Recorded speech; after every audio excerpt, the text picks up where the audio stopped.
because I knocked the pick guard off of it last week. I got it upstairs.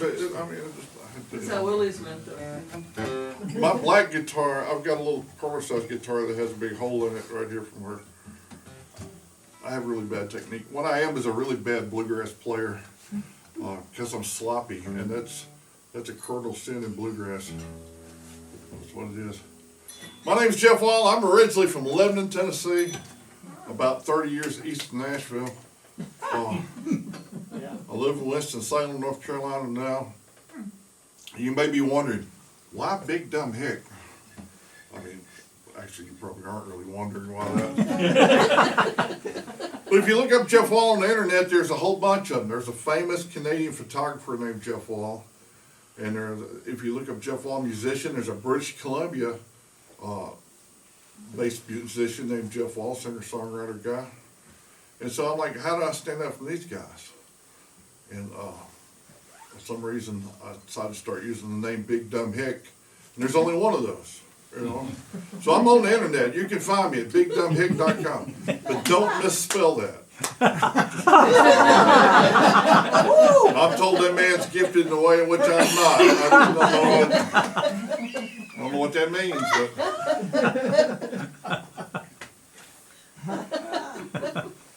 a couple years ago, we had to go to Richmond. Did anybody see the merch table? Did you see the posters up there?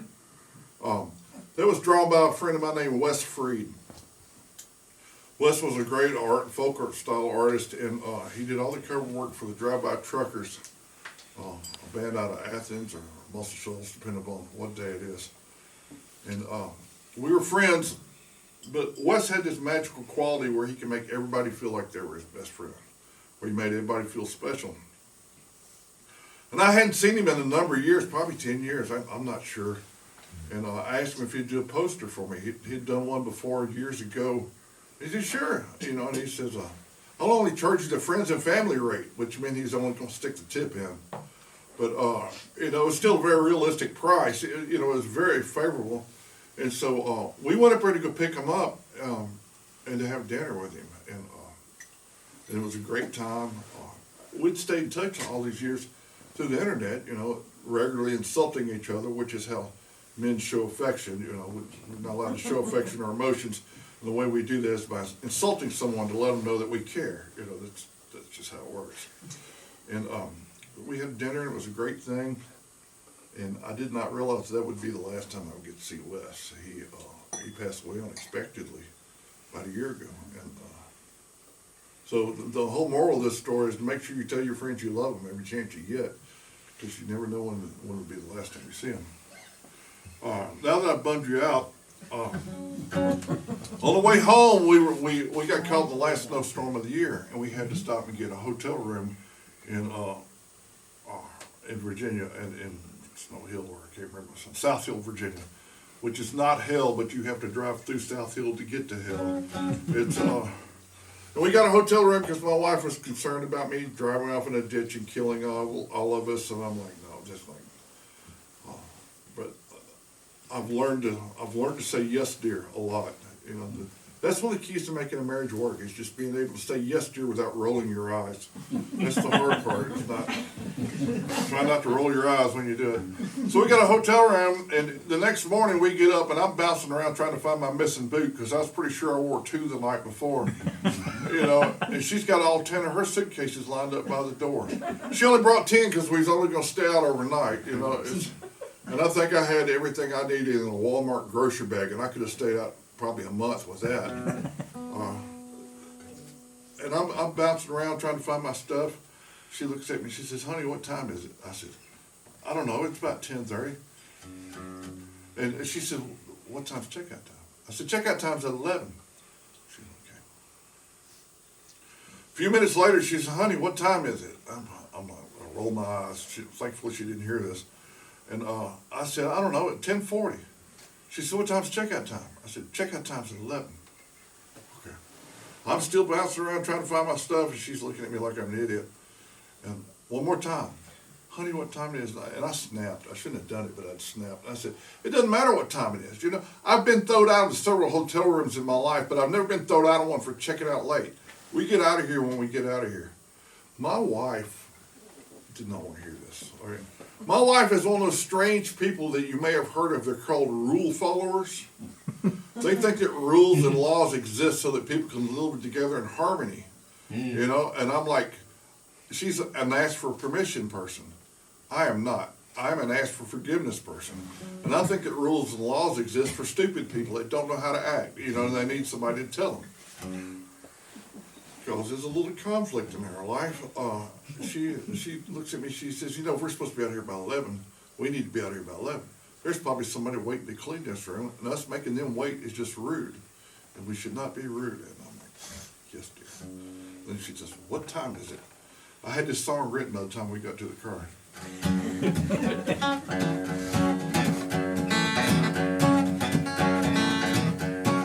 Every time I play it, I think of Wes.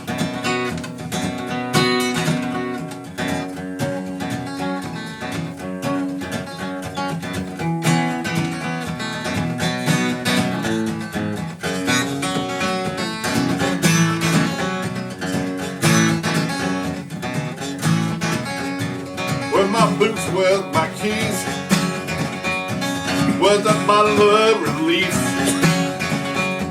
grab my coat and my guitar, run downstairs to the car.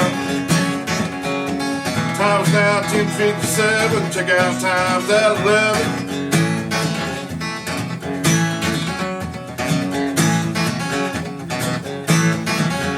I'm staying at the Motel 8. It's like a charge if you check out late. No kids, no pool, no ice, no pets. Just a little room filled with regrets. Here's the key, room 207. Check out times at 11.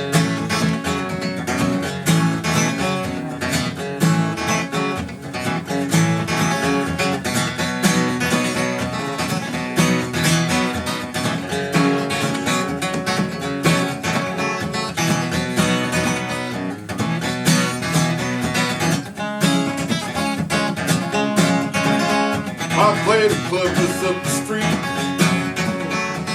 had them people on their feet. Party moved out to my room, that I can't wait too soon. Got to bed at 7:30, check out times at 11.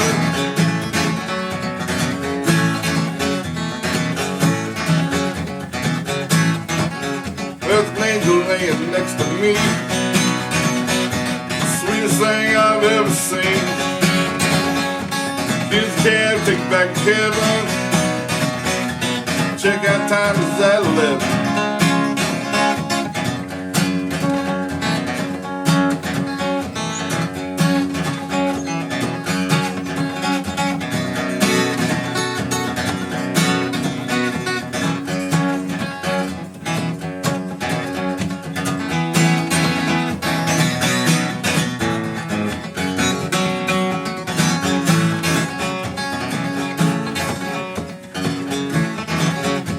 Wear my boots, where's my teeth?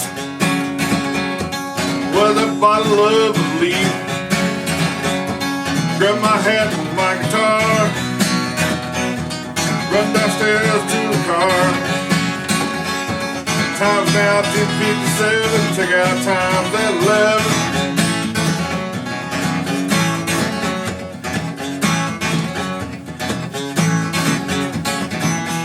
57, check out times at 11.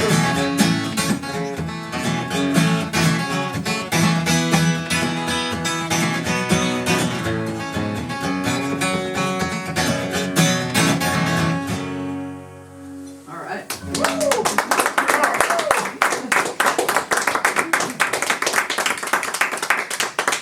This is a new tablet. I had the last one trained. This is not.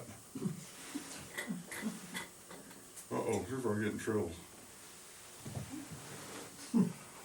I've been writing songs for about, I started in 2015.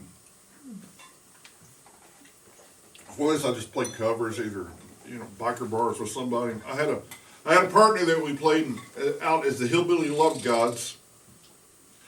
And then he died on me, and I'm thinking this is kind of an extreme way to quit a band. You know, you could have just said you didn't want to play anymore.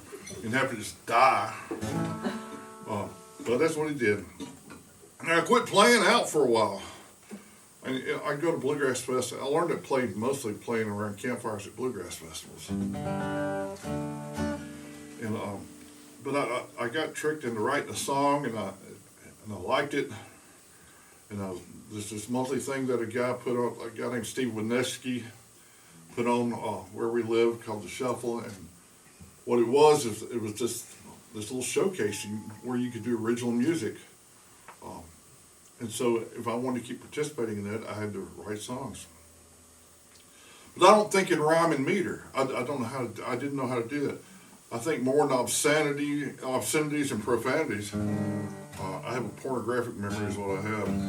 And so thinking, I didn't know how to write songs. So I called a couple of friends of mine up and I said, what do I need to do to learn how to write songs? And they told me I need to go buy this book by Tom T. Hall called The Songwriter's Handbook. And if I buy this book and I do everything that Tom T. Hall tells me to do, I'll be able to write a song. I'll be a songwriter. And so I did. I bought the book and I read the book. And you know, one of the things it said in there is you need to identify your audience. If you want to have your music played on the Bozo Show, does anybody here old enough to remember the Bozo Show? Am I really dating myself again? You need to write stupid kids songs because that's the way it gets played on the Bozo Show. You want to get played on country music radio, you gotta do the same thing you gotta do for the Bozo Show. You gotta write stupid kids songs. And basically he said what you gotta do is you gotta know your audience.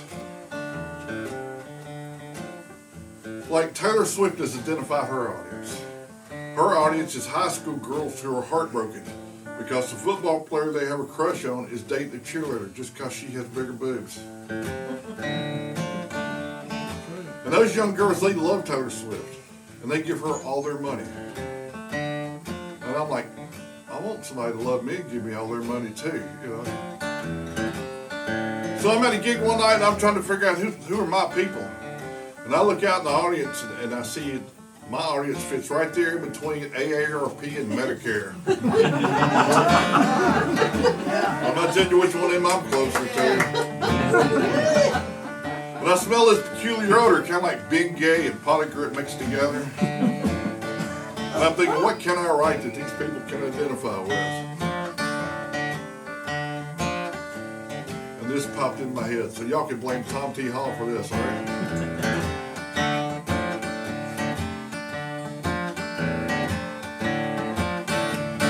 What goes up must come down. It used to be the other way around. It used to point up at the sky. But damn if them days ain't done gone by. I got the can't get it up no more. Erectile dysfunction blues. We can't get it up no more. Erectile dysfunction blues. I knew somebody here would be able to relate.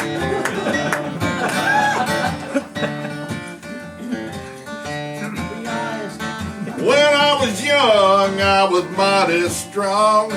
I could stay up and play all night long.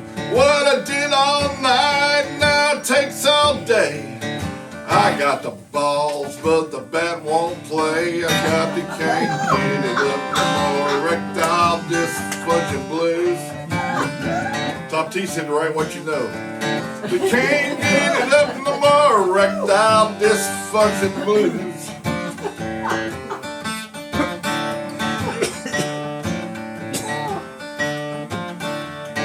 I'm still a man, I still got the desire.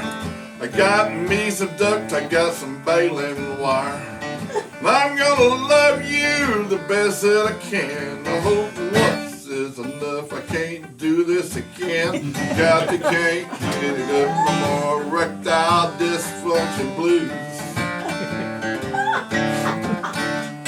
The can't get it up no more. Erectile dysfunction blues. Can't get it up no more. Erectile dysfunction blues. This used to be the end of the song. And I was told it was too sad. I was told Jeff, you can't leave it dangling there like that. So this song needed a happy ending because everybody likes a happy ending. Even if it is an extra $50. I can always tell what kind of crowd I'm playing for, whether or not I get a laugh with that line or not. Some sad day this could happen to you, so don't forget the little pill that's blue. No matter the cost, it's still a deal to get you a piece of railroad steel. No more can't get up. Erectile dysfunction blues. Hey baby, come look at this thing. If I can't get up, erectile dysfunction blues. What do you mean you don't care?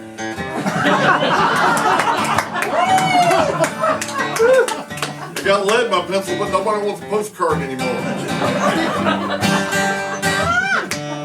At least I don't roll out of bed no more. The cat's got something to play with. That actually happened once when I was a younger man.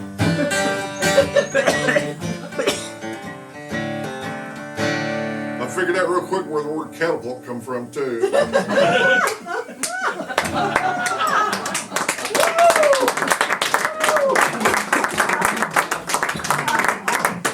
That song has gotten me in more trouble than anything else I've ever written. And I've written some stuff I can't play here. It's and there's not a single obscenity in it.